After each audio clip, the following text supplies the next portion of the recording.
제 방에 보면요, 옷걸이 행거가 있습니다. 제가 여기 아산에 이사 올 때 포장 이사를 왔었는데, 그때 직원들이 포장 이사니까 막 아무거나 막 걸었어요. 옷을 정돈되지 않게 막 걸어가지고, 제가 한쪽은 정장, 한쪽은 바지, 한쪽은 자켓이랑 코트, 한쪽은 나머지 이제 와이셔츠와 티들 이런 것들 막 몰아서 이제 정리를 나름대로 했습니다. 그러다 보니까 티하고 와이셔츠가 이제 섞였어요. 그건 정리가 안 됐었어요. 이걸 너무 자세하게 정리하면 좀 힘드니까 춘추복과 하복만이라도 좀 구분해 놓자. 이렇게 수십 번 생각을 했는데 지금까지 정리하지 않았습니다. 정말 여러 번 생각했는데 계속 손을 대지 않았어요. 맘만 먹으면 정리하는데 1분도 걸리지 않는데 이거를 지금까지 정리하지 않았어요. 며칠 전에 설교를 준비하면서 그 행거를 딱 보면서 저의 무기력함이 보이는 거예요. 다른 것들은 제 손길을 통해서 여러 가지 딱 척척척 해놓는데 그 옷걸이 행거만큼은 하기 싫은 거예요. 귀찮고 그렇게 중요하지 않으니까, 급하지 않으니까 계속 내버려둔 저의 무기력한 마음이 좀 느껴졌습니다. 제가 밤이 되면요, 꼭 밤이 되면 뭐가 좀 땡겨요. 뭐가 땡기는 줄 아세요? 맛있고 달달한 과자가 꼭 땡겨요. 그 과자를 찾아 먹는 건 전혀 무기력하지 않아요. 열심히 찾아 먹죠. 제가 아산에 와서 밤에 안 먹은 날보다 먹은 날이 더 많습니다. 그러면 몸이 저에게 신호를 보내죠. 여러 가지 다양한 신호를 보내요. 안타깝게도 그게 나쁜 줄 알면서도, 안 좋은 줄 알면서도 이게 만성이 돼요. 만성이 되다 보니까 누가 걱정을 많이 할까요? 저랑 같이 사는 제 아내가 걱정이 많아지고 불안이 작동해요. 내 남편 죽으면 어떡하지? 이러다 암 걸리면 어떡하지? 남편이 죽으면 나 혼자 애 키워야 되는데 나 혼자 어떻게 키울 수 있을까? 이런 불안까지 가게 되는 걸 뻔히 알면서도 계속 불안을 자극시키는 것처럼 제가 계속 그 일들을 멈추지 않고 먹고 살고 있었어요. 하나님께 저의 이 연약함을 수백 번 넘게 소리치면서 시인했어요. 계속 기도했습니다. 반성하고 다시는 안 먹겠습니다. 다짐했어요. 군것질이 싫어지게 해달라고 막 소리치면서 기도했어요. 근데 이걸 생각했다고 변하진 않더라고요. 잘못을 시인해도 안 변해요. 소리치면서 기도해도 안 변하고 사람들 앞에서 죄를 시인해도, 제가 교구장 모임 때 정말 자주 나눴어요. 안 먹겠다고. 며칠 성공했습니다. 며칠 실패했습니다. 이걸 아무리 시인해도 안 변하더라고요. 제가 울면서 기도한 적도 있었어요. 그래도 안 변해요. 우리는 왜 안 변할까요? 왜 죄는 계속 반복될까요? 왜 결심을 해도 이게 오래가지 않을까요? 이거는요, 안 변하기로 작정한 거예요. 우리는 하나님을 거역하기로 작정하고 살고 있습니다. 현대사회를 일컬어 풍요 속의 빈곤이라고 하는데 이건 최근에 나온 말이 아니라 아주 오래전부터 나온 말이에요.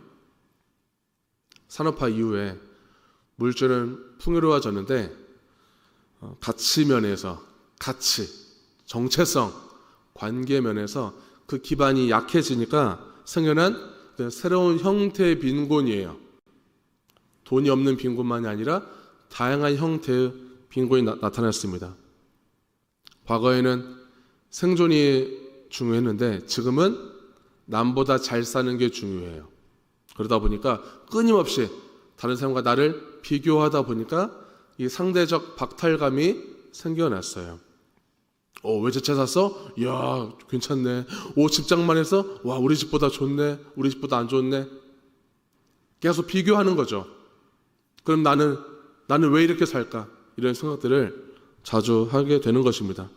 또한 지금은 의미를 상실한 시대를 살고 있어요. 내가 왜 살지? 왜 살아야 하는가에 대한 이 대답이 되게 약화되니까 공허해지고 무기력해질 수가 있어요. 관계 맺는 것도 좀 힘들어지죠. 그래서 관계를 회피하거나 아니면 반대로 관계를 지나치게 관계에 집착하다 보니까 정서적으로 고립되어 가는 것입니다. 그리고 지금 사회는 무한 경쟁 사회, 성공을 계속 쫓게 만들어서 미래가 불안해지고 일에 대한 스트레스가 생겨서 번아웃이 많이 생기는 사회예요. 그래서 요즘 현대 사회를 다른 말로 한다면은 우울 사회라고 할 수 있을 것 같아요. 많은 사람들이 우울해요. 우울증도 많이 생겨요. 우울감을 가지고 살아가는 거예요. 오늘날 이 수많은 중독 현상이 있는데 꼭 이게 우울감과 연결되고 있습니다. 내가 우울한데 내가 다른 사람을 어떻게 이해할 수 있겠어요? 내가 우울하고 내가 여유 공간이 없는데 다른 사람을 어떻게 돌보겠어요? 나는 지금 내 성공을 위해서는 나만을 위해서 살기 위해서는 성공을 위해서는 다른 사람도 밟을 수도 있어요. 나만 중요하고 내 감정만 중요합니다. 그러다 보니까 너무 많은 오해가 생기고 너무 많은 상처를 주고받아요. 분노가 축적돼요. 그러다 범죄로 이어지기가 쉽습니다. 온갖 사기와 폭력과 신종 범죄들이 막 생겨나요. 외적 풍요와 이 내적 결핍의 불균형 상태로 이어졌어요. 그러다 보니까 관계 단절 현상, 관계를 끊어내요. 자꾸 저 사람과 관계를 오래 가려고 하지 않고 그냥 쉽게 절교해버려요. 나 혼자서. 첫 번째로는 관계를 끊다 보니까 나와 내 자신과의 관계가 끊어져요. 나 자신을 잃어버리고 살아요. 다른 사람과의 관계가 점점 단절돼요. 영적으로는 하나님과 나와의 관계가 단절되니까 죄가 확산되는 것입니다. 그럼 죄가 확산되면은 정신 차려야 되는데 역시 이 죄라는 것은 만성이 돼요. 만성이 되면 그때 여호와의 날이 들이닥치는 거예요. 요엘서의 본문에 의하면은 그 여호와의 날은 메뚜기 재앙으로 들이닥치는 것입니다. 농업이 중심인 사회에 전례 없는 메뚜기 떼가 나타났어요. 메뚜기 떼 때문에 곡식이 전멸됐어요. 경제는 붕괴됐어요. 성전 제사는 중단됐습니다. 메뚜기가 얼마나 많으면은 너무너무 많으니까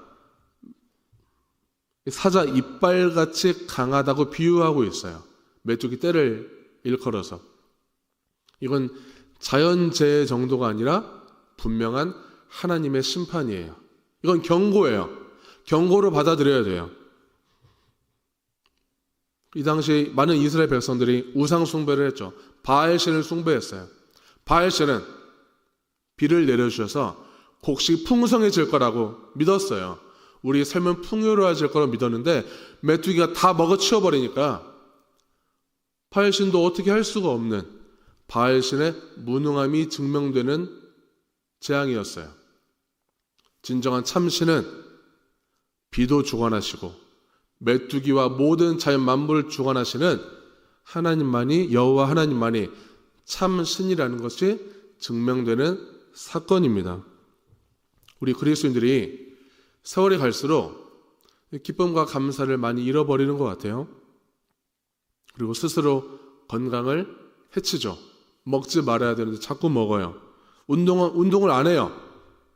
마음의 상처 그냥 방치하고 그냥 살아요. 그것까지 치유하고 치료하고 상담받고 그럴 시간이 없어요. 돈 벌고 살아야 되기 때문에 내 삶을 살아야 되기 때문에 바빠요. 그러다가 우울해지죠. 마음이 우울해지면은 꼭 어떤 자극적인 것을 찾게 되어 있어요. 내 몸을, 내 무언가를 자극을 해야 내가 살아있다고 느끼기 때문에 자극적인 것을 찾다 보니까 이제 중독되는 거예요. 이 중독이라는 것은 반드시 하나님 외에 다른 것을 집착하게 만듭니다. 그러면 서서히 하나님과 멀어지게 되는 거죠. 믿음이 점점 붕괴되는 거예요. 내가 교회를 다니고 있을지라도 믿음은 흔들리는 거예요. 이거는 메뚜기 떼가 곡식을 망가뜨리는 것처럼 회개하지 않으면 생기는 재앙입니다. 그러면 우리는 회개는 어떻게 해야 하는 것인가? 우리 12절 말씀을 같이 보도록 하겠습니다. 여호와의 말씀에 너희는 이제라도 금식하고 울며 애통하고 마음을 다하여 내게로 돌아오라 하셨나니. 아멘.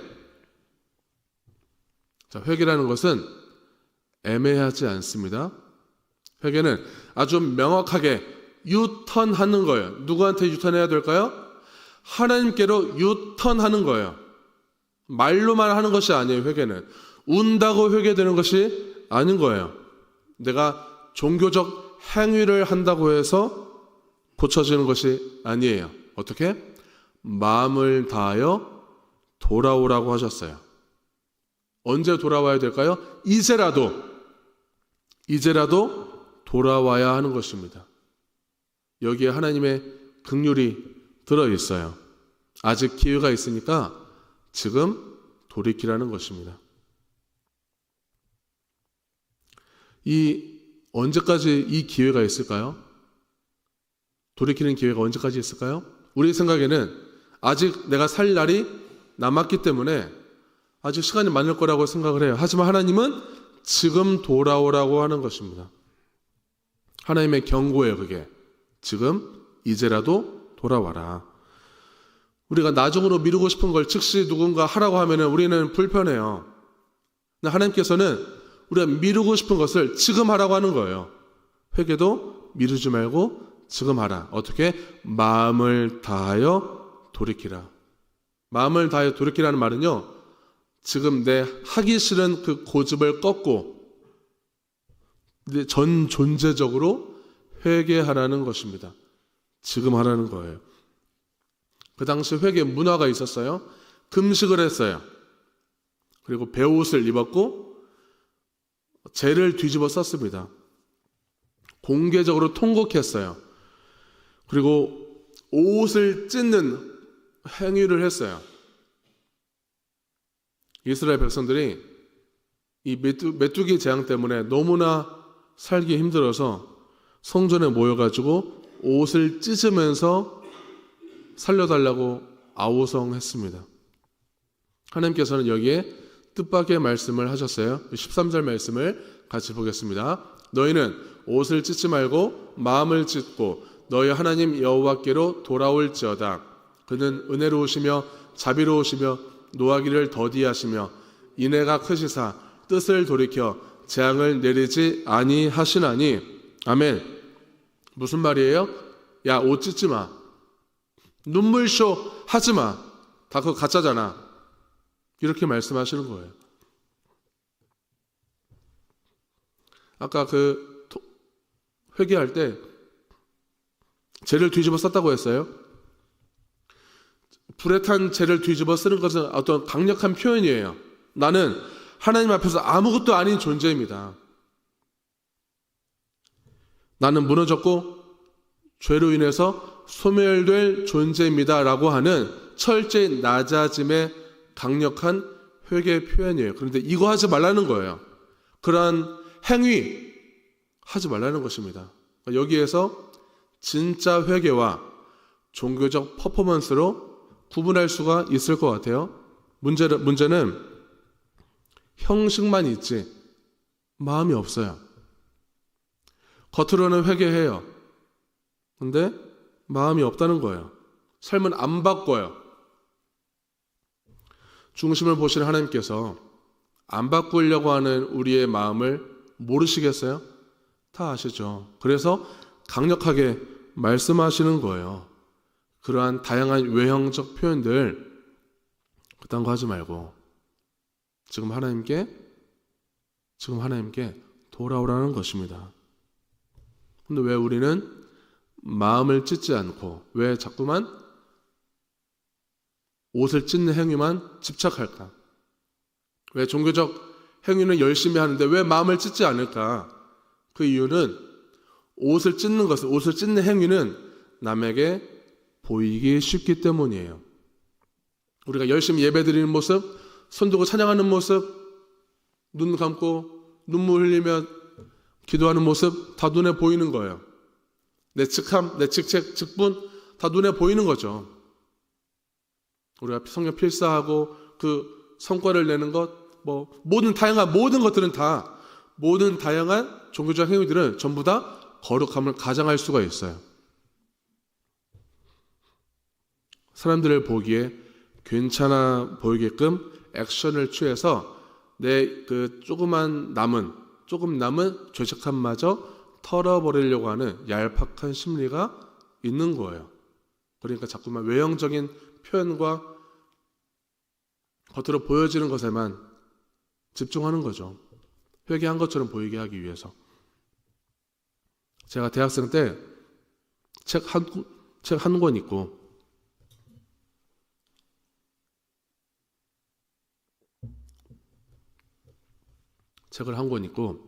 살을 뺀 적이 있습니다. 6개월 만에 15kg를 뺀 적이 있어요. 그 과자와 가공식품을 만드는 그 제과회사, 그 제과회사 간부 출신이 회사를 그만두고 책을 썼어요. 과자, 아이스크림, 빵, 여기에 들어가는 식품 첨가물이 얼마나 나쁜 건지를 책에다 전부 적었어요. 그 본인은 회사 다니면서 그 수백 개, 수천 개의 과자와 아이스크림과 빵을 만들면서 열심히 실험했을 거 아니겠어요? 실험하면서 모든 식품 첨가물을 다 먹어봤어요. 먹어봤더니 생기는 몸의 신호들을 다 겪어보니까 이건 내 가족에게도 먹이지 말아야겠다 라고 책을 쓴 거예요.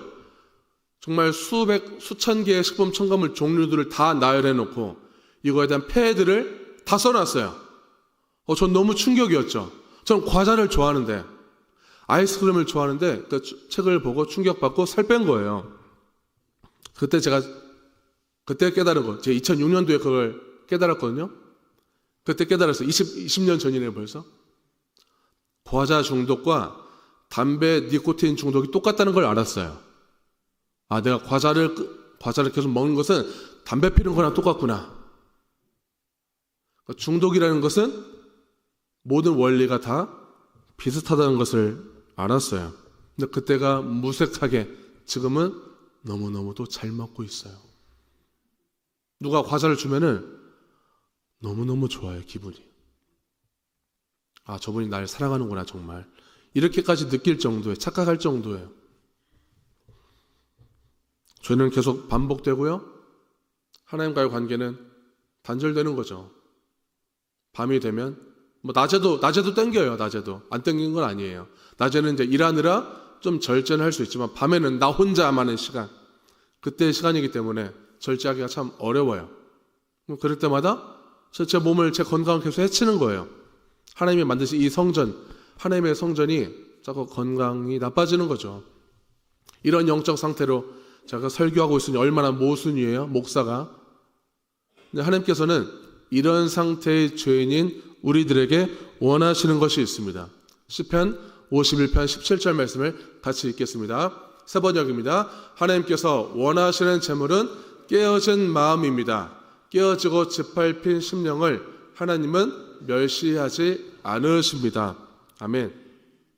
아까 종교적 허세, 종교적 퍼포먼스 중에 하나가 옷을 찢는 거라고 했어요.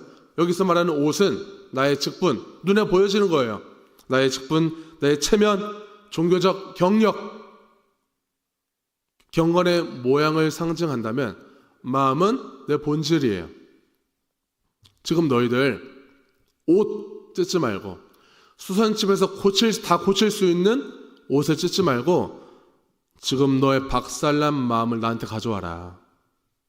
그 마음을 가져오라는 것입니다. 하나님께서는 예배 때마다, 아니 매일 우리들에게 하나님께 그 깨어지고 박살난 마음을 가져오라고 초대하고 계세요. 가장 진실되게 정직하게 나올 수 있도록 우리를 초대하고 계십니다. 마음을 찢으라고 하신 이유는 그 찢어진 틈 사이로 하나님의 은혜와 자비와 인애로 부어주시기 위함이에요. 마음을 찢는 것은 하나님과 나 사이의 그 은밀한 사건이죠. 내밀한 사건이에요. 누구도 모르는 그 죄를 하나님께 시인하고 고백하는 것입니다. 우리가 회개한다는 것은, 또는 내 잘못을 고쳐나간다는 것은 내 자존심이 부서지는 일이에요. 내 죄악된 본성을 그 수술대 위에 올려놓는 아픔을 감수하는 것입니다. 아픈 일이죠. 그리고 수치스러운 일이에요. 사람들에게 내 죄를 고백한다는 것은 정말 부끄러운 일이고 쪽팔리는 일이에요. 하지만 그것이 은혜이고 그것이 살아나는 역사로 이어진다는 것입니다. 내 죄가 부끄러워도 시인하고 하나님께 돌아가야 하는 것입니다. 사람들은 문제가 생기면 해결책을 찾아요. 아담과 하와가 죄를 짓고 들통났을 때, 문제가 생겼을 때 숨는 방법만 생각했어요. 근데 하나님이 찾으시는 것은, 하나님은 관계를 찾으세요. 너 어디 있어? 너 지금 왜 그렇게 하고 있어?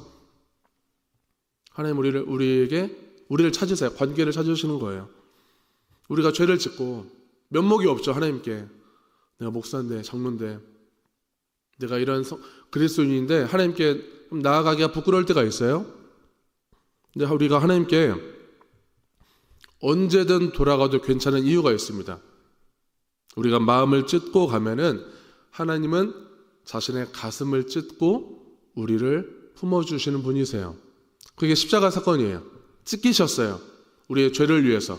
못 박히셨어요. 우리의 죄를 위해서. 우리를 살리기 위해서 우리를 품으셨어요. 내가 대속물이 되어줄 테니, 내가 목숨값을 대신 지불할 테니 너는 살아내거라. 너는 살아나거라. 내가 너를 건져냈다. 우리가 죄의 노예에서 해방될 때야 비로소 진정한 자유와 그 그리스도의 부활을 경험할 수 있는 것입니다. 제가 설교를 준비하면서 아까 그 옷걸이 행거를 다시 한번 좀 봤어요. 제가 정리했을까요? 안 했을까요? 안 했어요. 남자가 지조가 있지. 하기 싫더라고요. 그런데 어젯밤에 한번 해봤습니다. 어젯밤에 1분도 안 걸렸어요. 정말. 그걸 정리하면서, 그러니까 정리하는 게 중요한 게 아니었어요. 제 마음에 여전히 남아있는 무기력함. 제가 왜 정리했겠어요? 이 시간에, 이 설교 시간에 그걸 했다고 얘기하려고 했어요. 남에게 보이기 위해서는 이게 작동한다니까요. 근데 하나님께서 원하시는 것은 진정한 회개죠. 행위를 하는 척은 할 수 있지만 여전히 죄악 가운데 무기력해지고 게으름 가운데 살고 싶은 내 마음을 하나님은 그 회개를 원하시는 것입니다. 그리고 매일 밤마다 군것질은 또 생각이 나요. 거기에 속아 넘어가지 않으려고 노력하고 있습니다. 혹시 저처럼 삶의 어떤 일부분이 망가졌다고 생각하시거나 아니면 돌이킬 수 없다고 생각하시는 분이 계시다면은 지금 이제라도 돌이키시길 바랍니다. 하나님의 시간표는 아직 우린 늦지 않았어요. 하나님의 시간표에 의하면 늦은 건 없는 것이죠. 메뚜기 재앙으로 인해서 모든 삶의 절망이 다 드러났고 밑바닥이 됐을 때 그때가 바로 회개의 골든 타임인 거예요. 내 생각을 바꾸는 것, 방향을 트는 것, 하나님을 의지하는 것, 내 힘으로 안 돼요. 회개? 내 힘으로 안 되는 거예요. 회개는 되어지는 거예요. 그래서 하나님께 계속 간구해야 하는 거죠. 성령께서 도와주셔야만이 제가 바꿀 수 있습니다. 하나님 도와주십시오. 계속 성령 하나님께 기도하여서 다시 하나님과 친밀한 관계를 위해서 하나씩 고쳐나가고 바꾸어 나가는 그 즐거움의 간증이 넘쳐나기를 주님의 이름으로 축원합니다.